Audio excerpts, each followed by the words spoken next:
Assalamualaikum warahmatullahi taala wabarakatuh. Waalaikumsalam warahmatullahi wabarakatuh. Bismillahirrahmanirrahim. Alhamdulillahirabbil alamin. Wassalatu wassalamu ala asrafil anbiya wal mursalin. Sayyidina wa habibina wa syafi'ina wa maulana Muhammadin wa ala alihi wa sahbihi ajma'in. Rabbana la ilma lana illa ma 'allamtana innaka antal alimul hakim. Rabbi shrah li sadri wa yassir li amri wahlul 'uqdatam min lisani yafqahu qawli, amma ba'du. Yang kami hormati segenap para jemaah yang selalu semangat dalam menimba ilmu, yang selalu semangat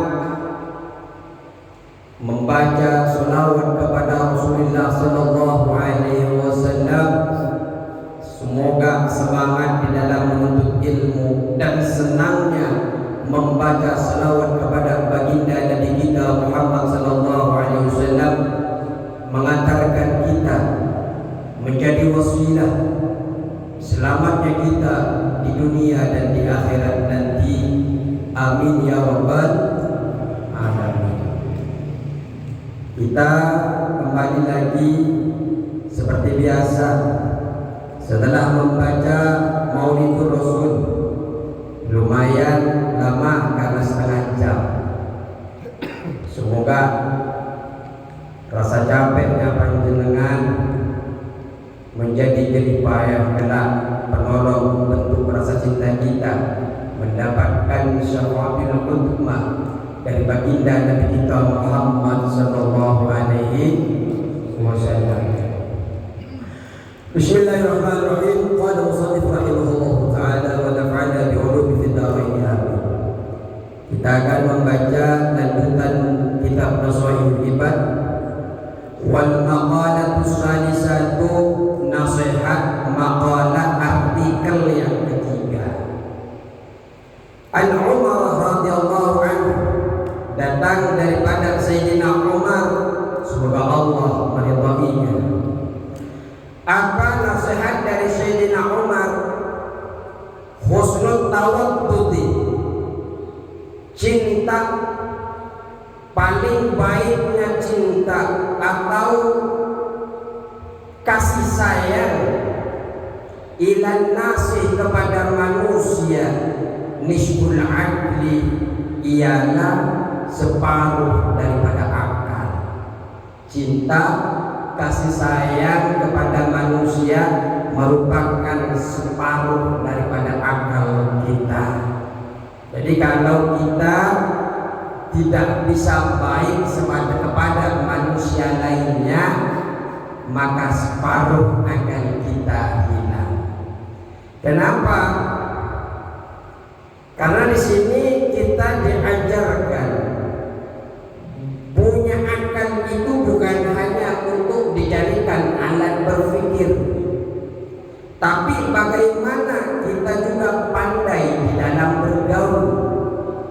Makanya paling baiknya rasa cinta, baiknya rasa cinta, baiknya kasih sayang, baiknya ramah kepada orang lain, ini merupakan setengah dari akal kita. Kalau tidak ramah, berarti separuh akalnya hilang.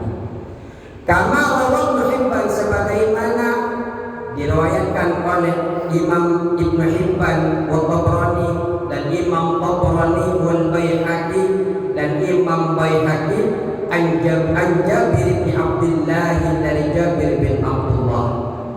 Apa kata Rasul? Apa kata beliau? Anna Nabi sallallahu alaihi wasallam, bahwasanya Nabi Muhammad sallallahu alaihi wasallam qala, bersabda. Apa sabda Nabi? Mudaratun nasi sadaqah, lemah lembut kepada manusia lain, sadaqatun, merupakan sedekah. Abesam, senyum, sedekah. Lemah lembut, sedekah.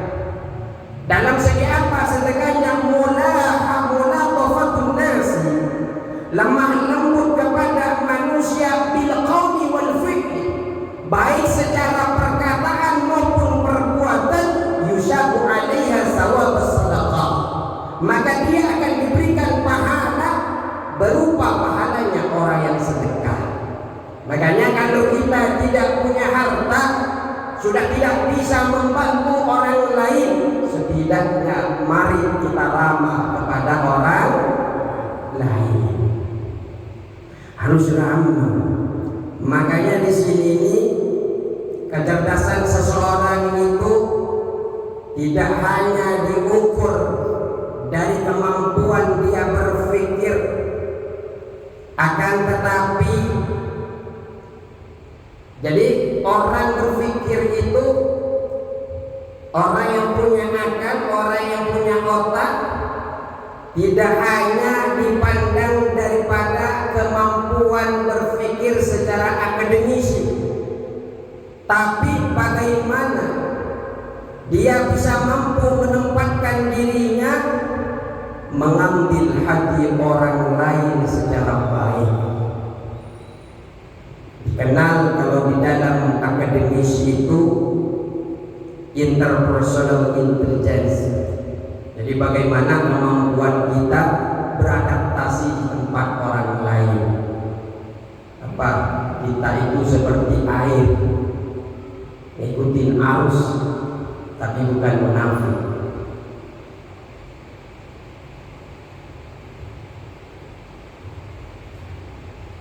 Mungkin orang itu pintar secara otak, tapi kasar secara omongan, maka dia tidak sempurna akalnya.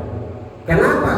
Sayyidina Umar mengatakan rasa cinta merupakan senang kepada orang lain, cinta kepada manusia, bergaul dengan baik kepada manusia merupakan setengah dari akal. Pandai omongan, pandai diskusi, tapi tidak pandai dalam bergaul, hilang setengah otaknya, setengah akalnya.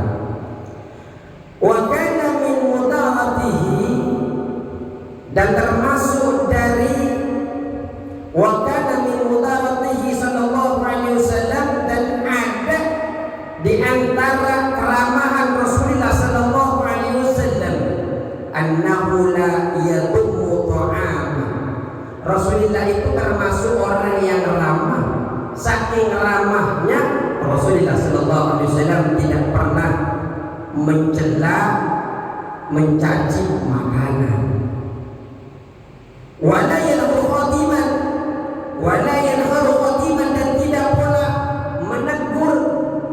Rasulullah itu tidak pernah menegur, tidak pernah membentak orang-orang yang membantu dia.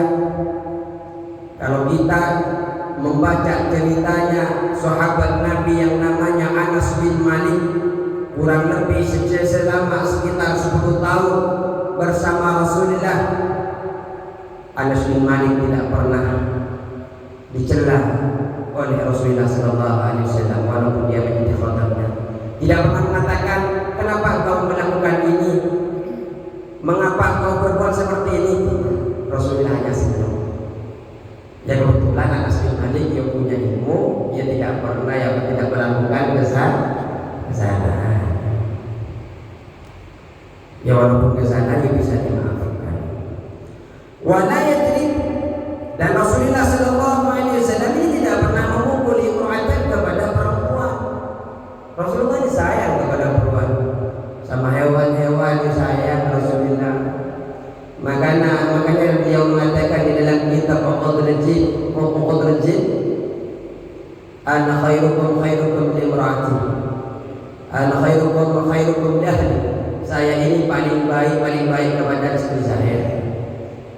Di antara kalian itu, saya ini paling baik di antara kalian itu kepada keluarga saya. Sangat sayang Rasulullah kepada keluarganya. Di antara mudarana bentuk kita ramah itu adalah terbiatan dunia di ajuddin. Di antara bentuk keramahan kita ini, kita meninggalkan dunia untuk urusan agama. Bukan berarti disuruh kita miskin, tidak. Perbanyak harta, tapi jangan sampai kita tunduk kepada harta, jangan sampai tunduk kepada dunia. dunia. Dan mudahanah, lemah lembut ini termasuk kebalikan daripada mudahanah. Mementingkan dunia, mementingkan dunia, meninggalkan agama. Semoga kita termasuk orang yang mementingkan akhirat, tidak tunduk kepada dunia. Semoga dunianya yang datang kepada panjenengan semua. Itu yang pertama, kata Sayyidina Umar. Yang kedua adalah wa husnul su'ali, dan baiknya bertanya lil ulama, kepada ulama, nisful ilmi, ialah separuh ilmu. Jadi kalau kita baiknya bertanya, suka bertanya, berarti itu sudah melengkapi separuh pengetahuan kita. Kenapa? Kata Syekh Nawawi, li'anna al-ilma, karena sesungguhnya ilmu itu yahsulu bihi, li'anna al-ilma, karena sesungguhnya ilmu itu yahsulu bihi, bisa dicapai dengan bertanya. Orang yang tidak mau bertanya sesat di kontrakan, belum kan, sesat di jalan. Makanya kalau kita lihat dari dimensi intelektual tentang pertanyaan yang baik ini adalah setengah dari ilmu menurut Umar radhiyallahu anhu. Maksud utamanya begini, kunci utama dari ilmu itu adalah pengetahuan. Kunci utama dari ilmu pengetahuan itu adalah rasa ingin tahu yang diwujudkan lewat bertanya. Mengapa disebut setengah dari ilmu pertanyaan itu? Karena seseorang tidak akan bisa mengajukan pertanyaan yang baik, yang berbobot dan tepat sasaran, kecuali orang itu sudah memahami setengah dari permasalahan itu. Makanya kalau sudah setengah permasalahan itu tahu, dia itu akan mudah bertanya, pertanyaannya itu tutup poin, kena sasaran. Jadi bukan pertanyaan, jadi penerapannya itu ketika dia bertanya kepada orang yang ahli ilmu, adab dan kualitas pertanyaan itu menentukan kualitas ilmu yang dia dapat. Bukan karena ingin berdebat, bukan karena ingin menguji pematerinya, tapi betul-betul ingin membuka ilmu pengetahuan dan ingin memberikan wawasan yang dia tidak mengerti untuk bisa diamalkan di kemudian hari. Jadi bertanya itu untuk dia bisa paham, bisa kelihatan dari bertanyanya apakah dia hanya sebatas menguji pematerinya atau bukan. Jadi ketika bertanya kepada ulama, panjenengan sudah termasuk melengkapi setengah ilmu. Kenapa? Karena dengan bertanya kita bisa tahu mana yang tidak paham. Apa bertanya. Jenengan kalau urusan agama, kami memang kewajiban menjawab dari setiap pertanyaan. Jenengan bisa tanya kepada ketua BKM, DPM, bisa bertanya kepada bagian dakwah nomor saya. Jangan tanya hukum kepada beliau, nanti dijawab jelas. Tanya kepada dewan dakwah, bagaimana hukumnya? Kalau ini tidak bisa, kalau berapa meter elas yang bisa saya buat, bisa ya. Jadi panjenengan tidak apa-apa kalau punya permasalahan, silakan tanya nomor saya atau tanya kepada ustaz-ustaz, karena memang itu kewajiban kita untuk menjawab perihal tentang agama. Kalau panjenengan tidak bertanya, nanti salah di dalam memahami teks, tahu-tahu beli buku yang banyak, tidak ada yang bisa mengarahkan. Kami itu bukan berarti kemudian membuka pengetahuan panjenengan, memberikan hidayah, tidak. Kami itu akan menjawab bagaimana ulama-ulama salaf, ulama-ulama terdahulu memberikan pemahaman itu kepada kami lewat kitab-kitab kuros, lewat kitab-kitab klasik. Jadi kalau kami menjawab, insya Allah sebelum kami menjawab kita sudah buka dulu kitab-kitab, tidak asal kami menjawab lewat akal-akal kami. Itu sangat salah kalau kami menjawab hanya sekedar pakai akal, karena kami belum tempatnya di situ. Kemudian dilanjutkan oleh Sayyidina Umar, wa husnul taladi wa husnul tadbir, dan baiknya mengurus, mengatur urusan. Jadi manajemen yang baik. Kalau tadi pertanyaan yang baik, kalau sekarang manajemen yang baik di dalam seluruh urusan. Maksudnya kata Senawi, ijra'ul umuri ala ilmil awakil, menjalankan segala urusan berdasarkan pengetahuan akibat setelah urusan itu. Jadi sebelum melakukan sesuatu, yang dipikirkannya akibatnya apa. Kalau saya melakukan A, akibatnya apa? Kalau saya melakukan B, akibatnya apa? Itu dipikirkan dulu. Orang yang suka memikirkan seperti ini, kata Sayyidina Umar, nisful ma'isha, setengah kehidupan. Berarti selamat kehidupan setengahnya. Kalau kita setiap melangkah dipikirkan akibatnya. Apakah akibatnya bisa menjauhkan diri kita kepada Allah atau mendekatkan kita kepada Allah Subhanahu wa taala. Kalau saya setuju ini proyek, apakah bisa saya dekat dengan Allah atau malah saya dimurkai oleh Allah? Akibat dunia akhirat dipikirkan. Jadi kita berdoa, Rabbana atina fid dunya hasanah wa fil akhirati hasanah wa qina adzabannar. Kita minta yang mana kebaikan dunia dan akhirat, minta dijauhkan daripada neraka, selamat dari neraka, tapi tidak mikirin bagaimana kita selamat dunia dan akhirat, tidak bisa tercapai. Maka kemudian maksud utama daripada perkataan ini ialah kelangsungan hidup dan kesejahteraan finansial seseorang tidak hanya bergantung pada sebesar apa penghasilan dia, pada sebesar apa income dia. Jadi bukan hanya saya gaji sekian, bukan itu saja yang bisa diukur di dalam kelangsungan hidup kita, tapi pada berapa pandai dia mengelola keuangan atau money management yang bisa kita atur. Jangan-jangan income-nya banyak, belum setengah bulan sudah habis.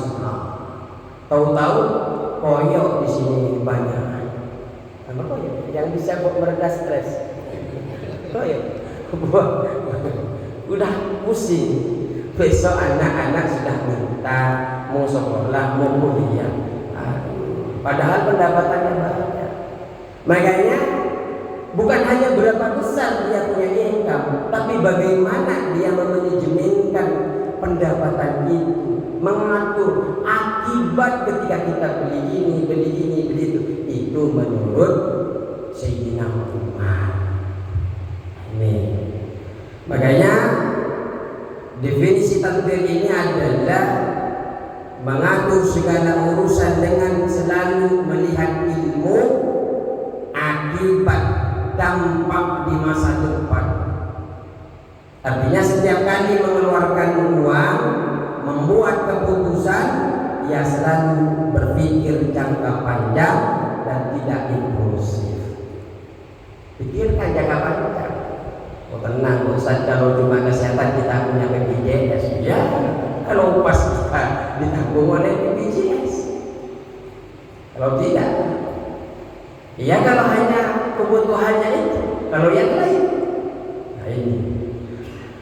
Maka di dalam penerapan itu, orang yang penghasilan kecil namun pandai mengatur atau husnul tadbir akan hidup lebih tenang dan tercukupi dibandingkan orang yang banyak pendapatannya tapi boros. Maka bisa kita ambil kesimpulan dari makalah ini, kalau kita rangkum secara utuh dari perkataan Sayyidina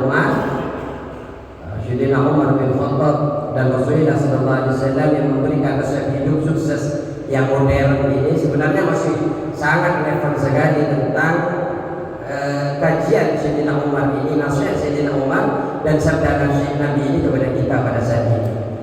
Satu, jika panjenengan ingin sukses dalam hubungan sosial, kalau pengen penak, kalau orang Jawa benar penak, orang Sunda orang penak.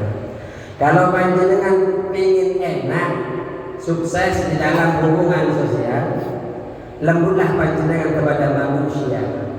Allah. Jika ingin sukses di dalam wawasan akademis, maka panjenengan silahkan bertanya dengan cerdas dan beradab. Jadi kalau pengen sukses di dalam sosial, ya senyum, ifsal salam. Setiap ketemu dengan orang sapa, senyum, jangan cemberut, Pak. Kalau cemberut nggak ada ya panjenengan mau berteman. Malah ketika panjenengan datang, si Adi datang, si Adi itu datang. Dengan kita bubar ya. Si Adi sana bukan si Adi sini. Kalau si Adi ini tidak ada beliau tidak ramai. Tidak ada beliau tidak ngopi.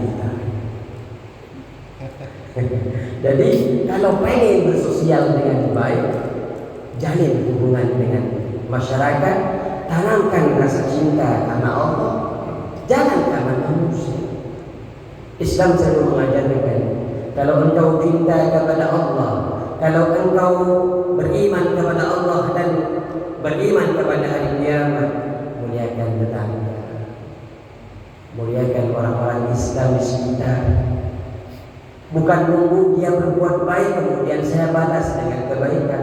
Jangan panjenengan didikte oleh manusia, diktelah oleh Allah yang sudah menetapkan syariatnya. Engkau dibalas atau tidak oleh orang itu, tetaplah berbuat baik. Kalau panjenengan harus nunggu dia berbuat baik dulu, kemudian akan berbuat baik pula, berarti jenengan sudah didikte oleh aturan manusia. Kita ini mestinya ikutin aturan syariat. Kalau pengen sukses secara sosial, berbaik, bercinta kasih sesama muslim dan sesama manusia. Kalau pengen wawasannya luas, akademis, pandai-pandailah bertanya sesuai menggunakan adab yang sopan. Tanya, maka apa dengan bertanya jangan akan tahu hukum A, hukum B. Silahkan sesuai kepada bertanya kepada kemampuan masing-masing. Kalau nanya berapa ukuran besi, jangan ke saya, ke sebelah saya. Kalau nanya ke listrikan, maintenance kepada di sepinggir yang di sana lagi. Betul. Kemudian panjenengan jika ingin sukses secara ekonomi, secara finansial, maka panjenengan itu berhemat dan merencanakan masa depan yang baik. Nah, itu Pak, konsep yang diberikan oleh Sayyidina Umar. Nah, kemudian wal maqalatul rabi'ah, maqalah yang keempat, an Utsman radhiyallahu anhu, dari Utsman radhiyallahu anhu, man tarakat dunia, barang siapa yang meninggalkan dunia. Dengan cara apa meninggalkan dunia? Jadi meninggalkan dunia itu bukan berarti kita tinggalkan kemudian sholat terus, zikir terus, tidak. Jangan tunduk kepada dunia, jangan mau diatur dunia, tapi panjenengan yang mesti atur dunia. Dengan cara apa panjenengan meninggalkan dunia? Bi'an aqalla syaqqa wal akla wal aqwa wasyana'a minan nas. Dengan cara panjenengan ngurangin rasa kenyangnya, ngurangin makannya, banyakin yo berpuasa minimal Senin Kamis. Dan juga meninggalkan dunia diantaranya adalah wa abghadus sana'a minan nas, merasa benci, merasa tidak senang ketika orang lain menyanjung kita. Ketika orang lain, ketika manusia menyanjung kita, dalam hati tekankan, ini semua dari Allah Subhanahu wa ta'ala. Bukan karena ilmu saya, bukan karena jabatan saya, bukan karena kekayaan saya, bukan karena kesehatan saya, tapi semua karena Allah Subhanahu wa ta'ala. Jadi begini, mensedikitkan makan ini dalam Islam, makan berlebihan itu bisa membuat tubuh malas beribadah. Kalau panjenengan tidak bisa bangun untuk tahajud, jangan salahkan karena alarmnya kurang keras, karena istrinya tidak bangunkan panjenengan, tapi jangan-jangan sebelum tidur panjenengan makan duluan, sehingga panjenengan kenyang, maka malas untuk beribadah, malas untuk bangun malam. Kemudian kenyang itu bisa menyebabkan kerasnya hati. Hati-hati ketika kenyang, ketika ada nasihat, ada potensi tidak diterima oleh akal sehat kita. Kenapa?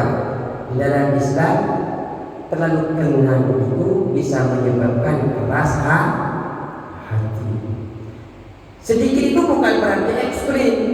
Kemudian kelaparan tidak, setidaknya bisa untuk mengontrol hawa nafsu kita, dan bagi ini lebih fokus untuk beribadah kepada Allah Subhanahu wa ta'ala. Jangan sampai gara-gara panjenengan tidak makan, gemetar, sholat tidak akan fokus, Pak. Bukan berarti kemudian harus tidak makan sama sekali. Zalim nanti kita kepada diri kita sendiri. Kemudian kita meninggalkan pujian. Meninggalkan pujian artinya tidak suka kepada pujian manusia. Ini diantaranya kita berarti sudah lepas dari penyakit riya, penyakit dari sum'ah. Apa sum'ah? Beramal agar didengar orang lain. Ketika orang lain memuji kita, tidak masalah, Pak. Jangan panjenengan cegah, silakan puji, tapi jangan kita di dalam hati kita tergerak. Oh iya ya, kayaknya memang saya hebat, sudah nyampe rumah. Itu bahaya. Kemudian lanjutkan sedikit saja. Wa man tarakat dunya wa man tarakat dhunuba ahabbahu. Wa man tarakat dunya, dan barang siapa yang meninggalkan dunia, ahabbahu Allah Ta'ala. Wa man tarakat, ini man tarakat dunya, barang siapa yang meninggalkan dunia, ahabbahu Allah Ta'ala. Barang siapa yang meninggalkan dunia, kata Sayyidina Utsman, maka Allah sangat cinta kepada dia. Wa man tarakat dhunuba ahabbul malaikah. Kalau dia bisa meninggalkan dosa, malaikat-malaikat akan cinta kepada dia. Kenapa cinta? Li'annahu la yus'idu al-katabat alladziina yaktubuna sayyi'at. Karena orang yang meninggalkan dunia tidak membuat capek kepada para malaikat yang namanya malaikat Allah, yang memang malaikat pencatat. Seharusnya dia mencatat amal buruk karena maksiat, tidak mencatat karena panjenengan meninggalkan maksiat. Wa man hasama qam'a, dan barang siapa meninggalkan rasa serakah. Panjenengan meninggalkan serakah. Qam'a itu dikasih oleh Allah satu, minta dua, minta tiga. Dikasih satu gunung, minta satu gunung lagi emas. Pengen punya ke orang lain, beralih ke panjenengan serakah dengan qam'a. Selain itu memang demikian. Wa man hasana qam'a, dan barang siapa yang serakah, yang mengutus, wa man hasana qam'a, dan barang siapa yang memutus serakah, ayyubahu ankum, yaitu memutus rasa tamak itu dari muslim lainnya, abahul muslimun, maka orang muslim lainnya itu akan merasa cinta kepadanya. Kenapa? Li'annahu la yukadzir qulubahu. Karena orang yang memutus rasa tamak, rasa serakah itu tidak mengotori di dalam hati orang lain.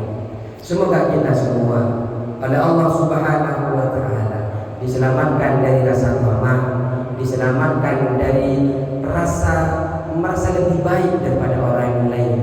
Kita selalu menjaga, ditolong oleh Allah hati kita, pikiran kita, setiap perbuatan selalu diniatkan karena Allah Subhanahu